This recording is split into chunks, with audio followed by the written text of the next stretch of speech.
Bayu Marta Wijaya, warga desa Kalisat, Kecamatan Kalisat, diamankan unit PPA Satreskrim Polres Jember.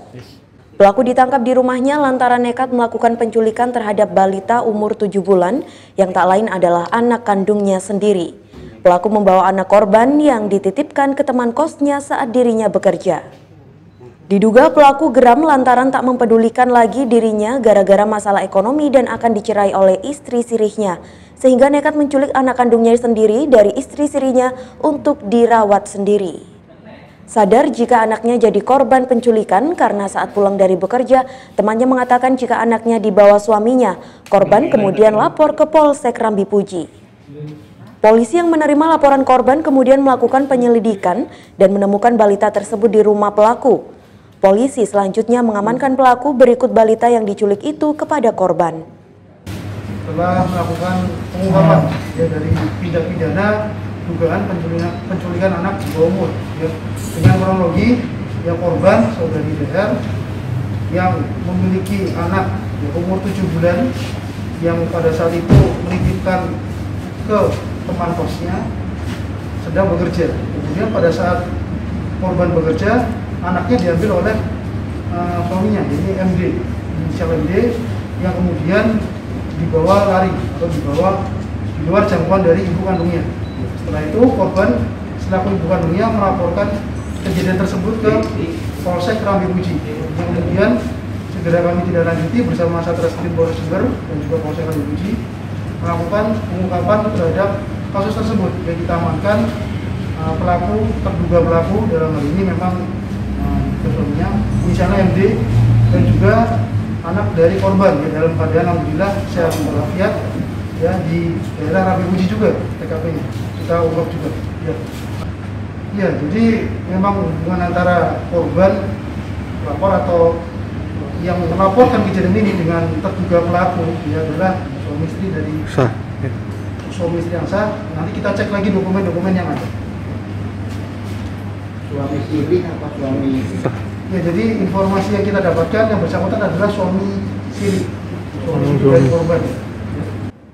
Sementara balita bersama ibu kandungnya Dersi Tri Haryanti, warga desa Rejosari, Kecamatan Gelagah, Banyuwangi, kini masih menjalani pemeriksaan di ruang unit PPA Polres Jember.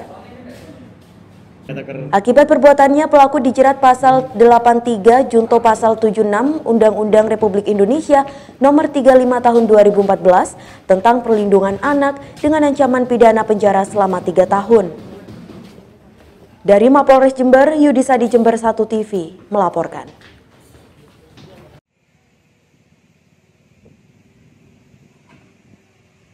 Kini, keberadaan wisata alam Dewi Kalimayang dan Pujasera yang dikembangkan oleh BUMDes Sidodadi Kecamatan Tempurejo Jember mulai banyak pengunjung dari berbagai daerah. Lokasi ini sangat cocok jika dibuat liburan dan santai sambil menikmati sajian kuliner masakan khas pedesaan. Salah satunya nasi tiwul yang terbuat dari singkong yang disajikan dengan sayur santan ikan pe pedas. Dengan beraneka macam sajian kuliner ala pedesaan di tempat wisata Dewi Kalimayang tersebut membuat tempat ini sering banyak dikunjungi warga dari berbagai daerah. Pada intinya ini adalah program tentang pemberdayaan pasca COVID. Jadi ini kami dapat program dari Provinsi Jawa Timur yang mengeksekusi adalah badan usaha milik desa. Dalam hal Desa Wisata Kalimayang ini adalah unit yang terbaru. Yang masuk dalam kelolanya Badan Usaha milik Desa Sido Makmur, Desa Sidodadi, Kecamatan.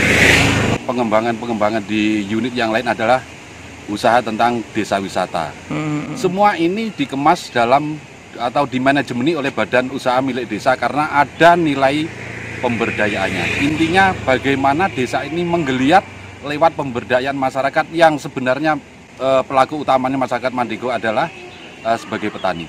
Nah, jika pemirsa penasaran bisa langsung datang ke tempat wisata Dewi Kalimayang yang ada di kawasan Hutan Jati Perhutani RPH Mandigo, KRPH Ambulu, Desa Sidodadi, Kecamatan Tempurejo, Jember. Dari Tempurejo, Bambang Sugiarto, Jember 1 TV melaporkan.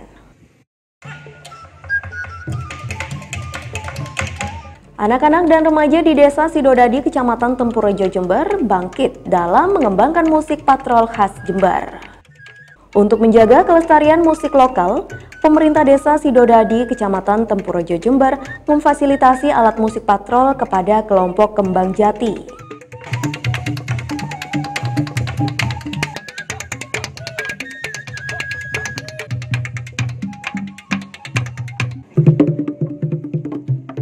Dengan dikembangkannya musik patrol tersebut diharapkan dapat mengangkat potensi desa, terlebih mengangkat potensi di Kabupaten Jember.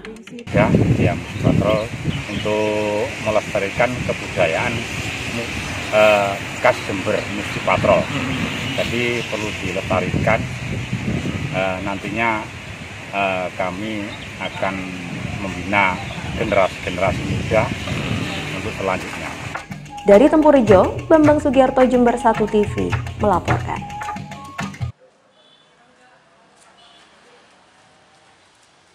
Ketika diamankan ke Mapolsek Sumber Baru untuk diperiksa, tersangka yang merupakan wakil kepala dusun di sebuah desa di Kecamatan Sumber Baru ini, ketika diinterogasi awalnya menyangkal bahwa sabu dengan berat 30 gram yang ditemukan petugas dalam penggerbekan tersebut bukanlah miliknya, melainkan milik temannya.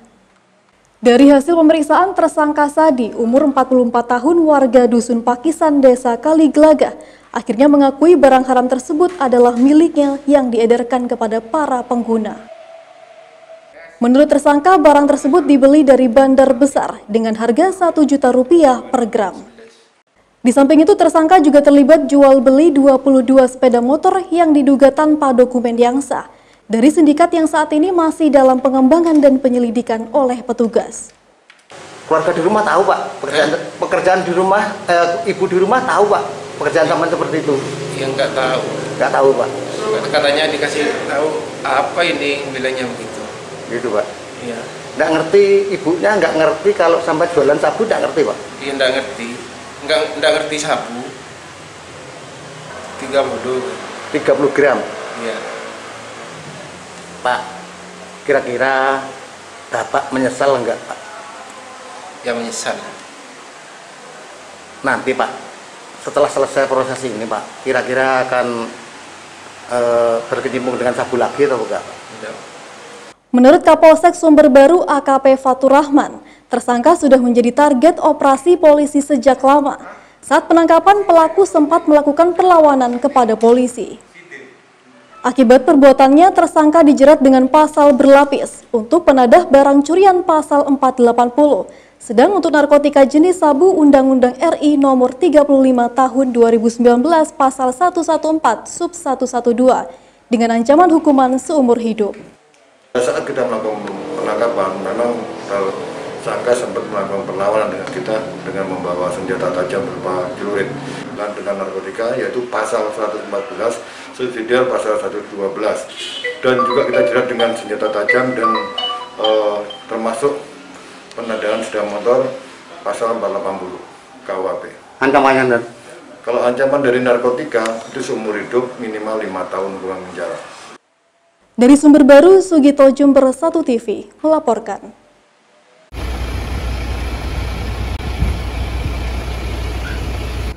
Menindaklanjuti temuan buruknya hasil pengerjaan perbaikan jalan di Kecamatan Mumbul Sari, Komisi C DPRD Jember akan memanggil pihak rekanan dan PU Bina Marga dan SDA. Ketua Komisi C DPRD Jember David Handoko Seto mengatakan bahwa pemanggilan ini untuk mempertanyakan tentang sejauh mana pihak dinas melakukan pengawasan kepada rekanan yang seharusnya bekerja sesuai standar.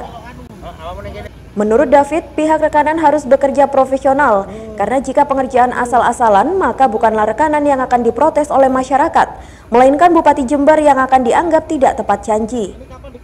Tindak lanjut dari temuan DPRD Jember terkait dengan penggarapan pengerjaan peningkatan jalan di Desa Mumbul Sari yang kemarin tidak memenuhi syarat. Ini kami pastikan kami sudah klarifikasi ke PU Bina Marga dan itu menjadi tanggung jawab PU Bina Marga, masih menjadi tanggung jawab dari rekanan penggarap ya. Jadi kami minta rekanan untuk segera diperbaiki dan kalau minggu depan ini masih belum diperbaiki, kami akan panggil ke DPRD. Dari Jember, DKAJ Jember 1 TV melaporkan. Setelah terpilih secara aklamasi menjadi Ketua Gapensi Jember, Dwi Arya Nugraha Oktavianto mengaku ingin Jember lebih transparan untuk utusan pengadaan proyek, di pengadaan lelang maupun penunjukan langsung atau PL. Menurutnya, kualitas proyek yang tidak sesuai standar juga bisa dipengaruhi oleh pihak yang tidak mempunyai keahlian dalam bidang konstruksi. Fian juga membeberkan bahwa masih banyak orang yang hanya mendapat proyek pengerjaan, namun nama PT atau CV hanya meminjam kepada orang lain. Praktek tersebut tentu dapat merugikan pemerintah dan pihak jasa konstruksi yang resmi, karena anggaran yang besar tidak diimbangi dengan kualitas yang baik. Sesuai aturan, kan begitu Mas? Betul. Harus sesuai aturan dan harus sesuai dengan kualifikasi dan juga harus sesuai dengan profesinya. Kenapa? Kita lihat saja yang terjadi di lapangan. Banyaknya kejadian-kejadian di lapangan fisik yang tidak sesuai dengan RAP, tidak sesuai dengan kualitas dan kualitas. Kenapa? Karena bukan profesinya. Otomatis mengenai teknis tidak mengetahui. Sehingga apa? Lagi-lagi menimbulkan kerugian bagi Pemkab Jember. Apapun itu pekerjaannya. Ia berharap setelah menjadi Ketua Gapensi bisa melakukan komunikasi dengan Pemkab agar proyek lelang maupun penunjukan langsung bisa lebih transparan. Dari Jember, DKAJ Jember 1 TV melaporkan.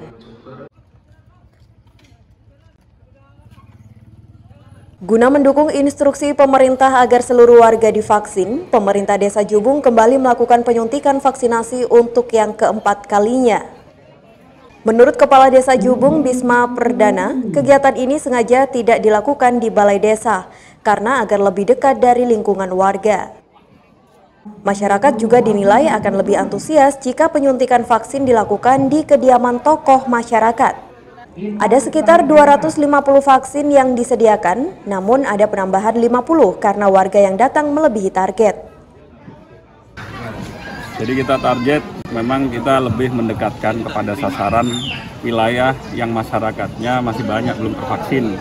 Hari ini kita bekerja sama dengan PMI, dengan Dinkes untuk mengadakan vaksinasi di tempat tokoh masyarakat Bapak Haji Fatullah yang luar biasa hari ini menyiapkan tempat dan lain-lainnya, juga termasuk mendorong masyarakat yang belum vaksin ini untuk datang berbondong-bondong. Sementara tuan rumah Fathullah mengaku senang bisa membantu pemerintah dalam percepatan vaksinasi. Ia pun merasa sangat puas karena masyarakat sangat antusias untuk divaksin. Bahkan juga ada warga dari luar Desa Jubung yang ikut vaksin di tempatnya. Menjadi masyarakat itu merasa terlayani dengan maksimal sehingga tingkat kehadirannya itu juga maksimal. Berarti ada kecenderungan masyarakat itu malas untuk jauh-jauh gitu ya? Iya, itu ya. Karena masyarakat desa itu jarak tempuh dari rumah ke kantor Desa Jubung kurang lebihnya 2 kilo. Sehingga Kepala Desa mempunyai inisiatif diperdekat pelayanan ini, pelayanan yang terbaik kepada masyarakat. Ternyata masyarakat sangat antusias. Meski sudah divaksin, petugas menghimbau warga untuk tetap mematuhi prokes demi mencegah penyebaran COVID-19. Dari Jember, DKAJ dan Fawaid Jember 1 TV melaporkan. Bertempat di Balai Desa Kencong, vaksinasi dilakukan kepada 300 warga. Pada kesempatan tersebut, Sekretaris Desa setempat memberikan tali ASI berupa door prize kepada sekitar 18 tenaga kesehatan, bidan, dan perawat Puskesmas Kencong. Hal ini dilakukan sebagai wujud ucapan terima kasih dari pemerintah desa kepada para nakes atas capaian 50% penduduk yang sudah tervaksinasi COVID-19. Sekdes Kencong Yoni Setiawan mengaku sengaja memberi hadiah dari kantong pribadi sebagai bentuk apresiasi terhadap kinerja nakes. Ia juga menyampaikan terima kasih kepada TNI Polri, Satpol PP dan Linmas dan tokoh masyarakat yang sudah mendukung percepatan vaksinasi. Yang pertama, memang vaksin ini dilaksanakan oleh nakes sendiri ya, sesuai dengan bidangnya. Kemudian begitu beratnya pekerjaan nakes, dia pakai APD selama setengah hari. Kemudian secara tidak langsung, secara langsung juga kita terus butuh kepada nakes. Maka kami pemerintah desa memperhatikan itu sehingga memberi reward dan jangan dilihat dari door prize itu besarnya apa, tapi perhatian kita kepada nakes biar lebih semangat ke depan. Kalau kita butuh nakes untuk melakukan vaksin, maka nakes insya Allah sudah tidak ada masalah. Para tenaga kesehatan merasa terharu atas bentuk perhatian dan penghargaan dari Pemdes Kencong. Karena selama ini tidak jarang pihak nakes mendapatkan perlakuan kurang baik dari masyarakat yang salah paham terhadap prosedur pelayanan. Ya seneng ya Mas ya, soalnya udah diperhatikan lah paling enggak dari pihak desa. Daripada nggak dapat apa-apa ya, cuma gini aja udah bahagia kita. Ada gimana? Ya kadang ada yang gimana ya Mas ya, kita udah capek-capek tapi tetap masih banyak yang apa ya komplain, itulah gitu. Padahal kita udah mulai pagi ya di sini. Kita padahal ya udah belum Cara menyikapinya bagaimana? Itu perihal masyarakat seperti itu menyikapinya. Ya tetap sabar ya Mas ya, soalnya nanti kalau kita agak keras dikit takutnya nanti yang banyak yang laporan. Dari Kencong, Sugito Jember 1 TV melaporkan.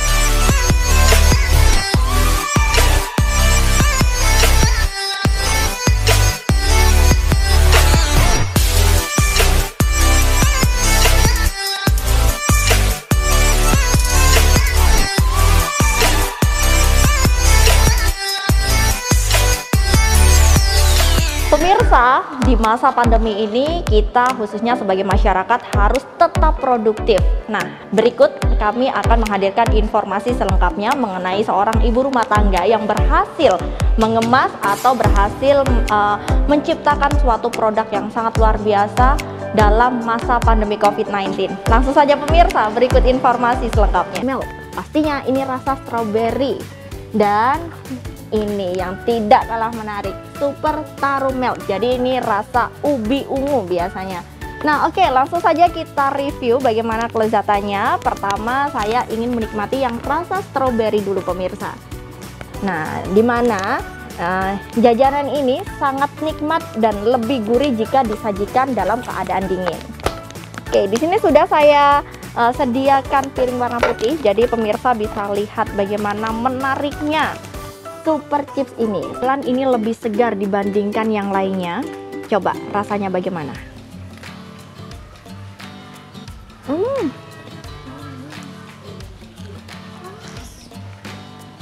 Nah pemirsa, kalau green tea ini sensasinya memberikan ketenangan yang luar biasa.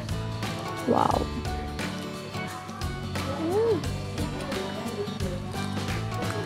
Sangat segar pemirsa. Oke, selanjutnya setelah kita mereview rasa green tea, coklat, dan strawberry, jangan lupa, nah ini merupakan varian rasa yang terakhir yakni taro atau ubi ungu biasanya ya. Nah, sesuai dengan namanya, coba kita lihat. Wow, sangat cantik. Jadi hampir sama dengan varian strawberry. Jadi ini warnanya lebih ke lilac pemirsa. Coba. Wow. Kalau yang ini pemirsa rasanya lebih Indonesia banget.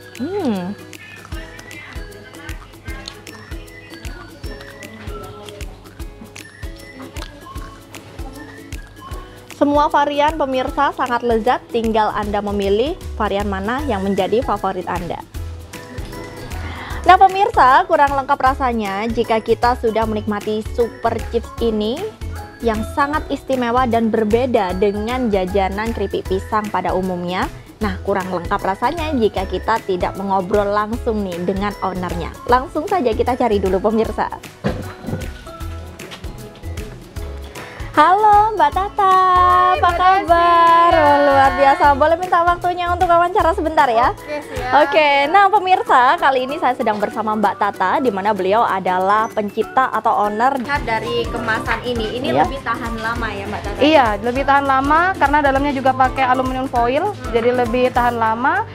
terus setelah itu lebih nikmat dimasukin ke kulkas lebih ya. Tadi Itu kan bedanya ya? bedanya karena kan kita pakai toppingnya lumer ya. Jadi kalau kena panas, terik matahari atau suhu ruang itu kurang nikmat menurut saya gitu. Sejauh ini Mbak Tata sudah ada berapa varian rasa yang sudah? Varian rasa sebenarnya ini lebih ada 6. Ini tadi kita masih belum produksi untuk yang tiramisu sama cheese gitu. Sama cheese. Apa Iya. itu baru Mbak Tata? Iya, menu baru gitu. Inovasi ya? Iya. Kalau awal dulu rasanya ada apa aja? Hanya 3, choco, strawberry sama ada green tea. Karena Berarti yang taro yang baru ya? iya, taruh ini baru. Terus ini mau baru lagi. Permintaan karena permintaan ya. Jadi ada request dari yang suka sama super chip nih ya, sama konsumen itu, Kak gimana kalau tiramisu? Oke, kita buatin tiramisu. Secara nggak langsung itu bisa menjadi ide buat kita. Iya, nambah. Nah ini Mbak Tata, untuk penjualannya sendiri sistemnya bagaimana Mbak Tata? Sistemnya itu saya juga belajar untuk sistem reseller. Jadi ada distributor sama ada resellernya gitu. Untuk saat ini saya lagi ada promo juga nih kalau mau gabung reseller. Jadi teman-teman dari kampus, dari UNED atau dari manapun itu kalau mau order bisa lebih hemat, lebih murah kalau gabung resellernya gitu. Nah, ini ya kita berbicara reseller, caranya bagaimana Mbak Tata? Caranya mudah banget. Mudah banget. Jadi kalau mau gabung itu 100.000 aja, itu bisa dapat banyak varian. Ya, sesuai dengan permintaan. Iya, ya? permintaan random ya, bisa juga dari permintaan reseller, calon reseller. Nah, itu nanti langsung aja dijualin dan kita siapkan semua dari promonya, Instagramnya kita ajarin. Ya? Jadi tinggal share, resellernya itu kita kasih ilmu juga gitu. Jadi diedukasi gitu. Tidak kita jual ditinggal gitu ya. Belajar jadi pengusaha ya. Iya, dari yang kecil-kecil dulu gitu. Nah, ini Mbak Tata sejauh ini sudah sampai mana saja pemasarannya nih? Pemasarannya alhamdulillah udah sering kirim luar pulau juga kita. Jadi pulau mana nih? Pulau ada Kalimantan loh. Ke Sumatera kemarin juga pernah, ke Bali. Iya, distributor saya lebih mengarahkan distributor, jadi nggak pembelian 100 kan sayang ongkir ya. Jadi saya arahkan ke distributor area kayak gitu.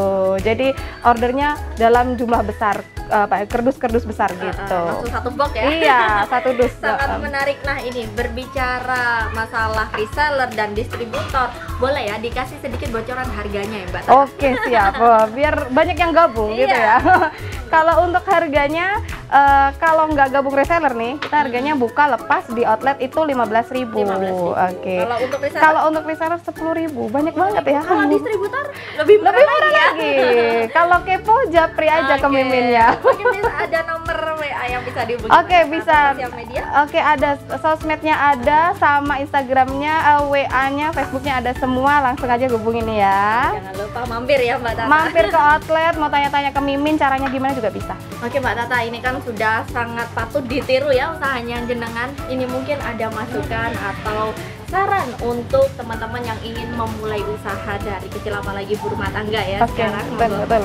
Bismillahirrahmanirrahim. Jadi saya sih masih kurang ilmu juga sebenarnya ya, tapi saya ingin memberikan sedikit aja. Pokoknya kalau mau buka bisnis itu awalnya harus niat aja, tekad, konsisten, itu aja. Karena kebanyakan teman-teman di sini banyak nih sharing-sharing gitu sama saya. Itu memang awalnya menggebu. Orang berbisnis itu memang awalnya menggebu, tapi mungkin berjalan sebulan 2 bulan itu niatnya, konsistennya kurang. Nah, biasanya seperti itu. Jadi kalau ingin tetap pingin omset yang terusan atau yang meningkat, jangan omset yang stuck, kita harus tetap belajar. Masalah digital marketing itu memang harus perlu karena tahun berikutnya kita penjualan itu lebih ke arah sosial media, lebih ke arah yang digital kayak gitu. Jadi memang harus memperkarya ilmu itu.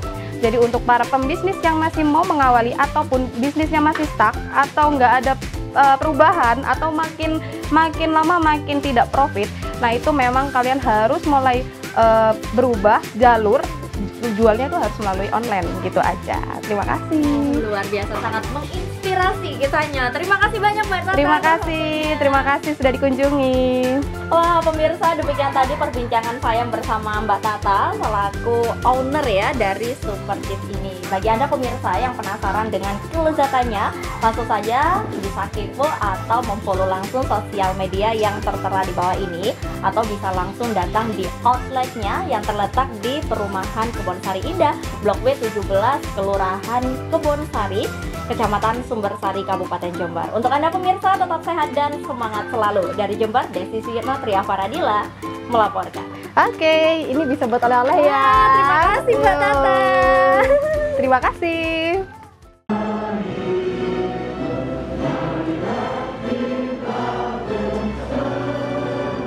Dengan tetap mematuhi protokol kesehatan secara ketat, Sekolah Tinggi Ilmu Ekonomi atau STIE Mandala Jember ini menggelar kegiatan wisuda secara langsung atau tatap muka.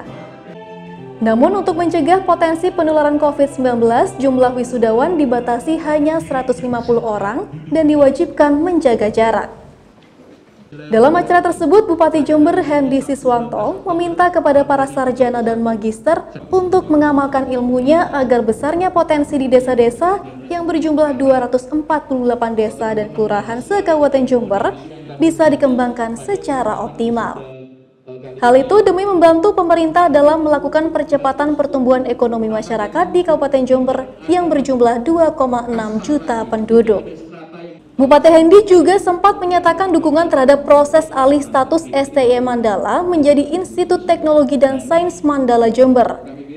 Menurutnya, pengembangan kampus-kampus di Jember akan semakin mengkokohkan identitas Kabupaten Jember sebagai kota pendidikan terbaik di Jawa Timur bagian timur. Sehingga dengan banyaknya mahasiswa dari berbagai daerah yang datang ke Jember, maka akan berpengaruh signifikan terhadap pertumbuhan ekonomi masyarakat Jember. Ekonomi ingin meningkatkan alih status menjadi institut, dan itu saya sangat mendukung sekali dan bagus. Memang sudah cukup lama, ini berdiri sudah 44 tahun ya, 44 tahun yang lalu sudah saatnya ya, sudah wiswaya untuk alih status, dan kami Pemkab Jember tentunya kami sangat mendukung. Justru di Jember ini semakin banyak kampus semakin bagus, karena Jember sudah menjadi seperti kedua ya, seperti di kota lain, seperti kota Malang, menjadi kota pendidikan di Jember. Kami sangat berharap, karena potensi kampus yang banyak pun juga akan meningkatkan ekonomi, dan itu menjadi kota yang bagus ya di situ.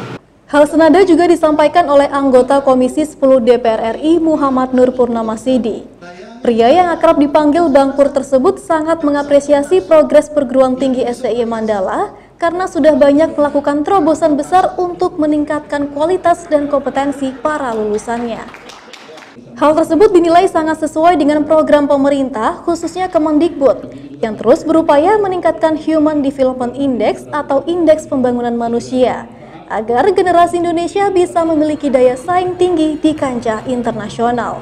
Dan sesuatu meningkatkan status dari sekolah tinggi menjadi institut. Nah, tentu ini sesuatu langkah yang sangat luar biasa untuk bagaimana kemudian meningkatkan kompetensi yang akan dimiliki oleh para lulusannya. Dan itu juga berkesesuaian dengan program pemerintah khususnya yang dilaksanakan oleh Kementerian Pendidikan dan Kebudayaan terkait bagaimana kemudian kita meningkatkan indeks sumber daya manusia kita yang memang dibutuhkan ketika kemudian nanti globalisasi betul-betul kita laksanakan secara 100%. Karena apa? Karena intinya adalah bagaimana kemudian SDM kita lebih unggul dibanding dengan negara-negara khususnya di kawasan Asia Tenggara. Ketua STIE Mandala Jember Dr. Suiknyo Widakdo sangat mengapresiasi atas dukungan Bupati Jember Hendy Siswanto, sehingga diharapkan beasiswa Pemkab semakin membantu mahasiswa.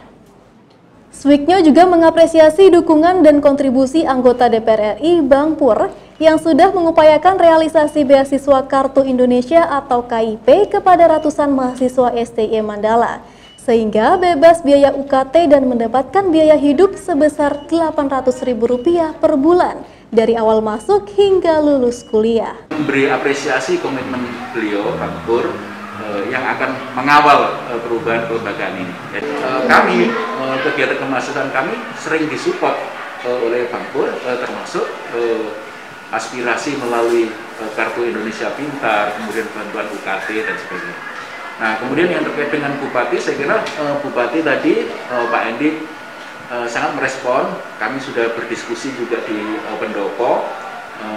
Banyak hal yang memang Pak Bupati itu berharap dari kita, termasuk punya program, Pak Hendy punya program komputerisasi pada seluruh desa yang ada di Kabupaten Jember ini. Dari Jember, Fawaid Jember 1 TV melaporkan.